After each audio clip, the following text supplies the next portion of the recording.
Manje usho master njani? Bizinisi yakho lelo kuba mashini selihamba kanjani? Awusho Ntwana, nama-client Hayi lutho futhi uthi ngiyacabanga yazi.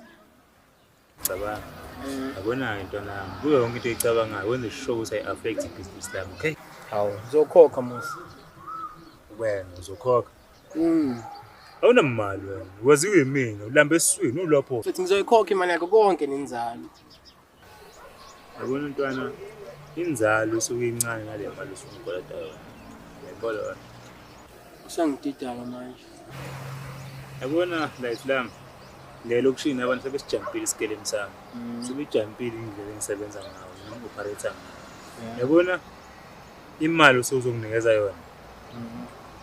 Isuke incane nale mali le wena usuke uyishafile oyikhiphayo kule mali onginikeza yona. So mina ngihola wasami, ngidlala kanjalo.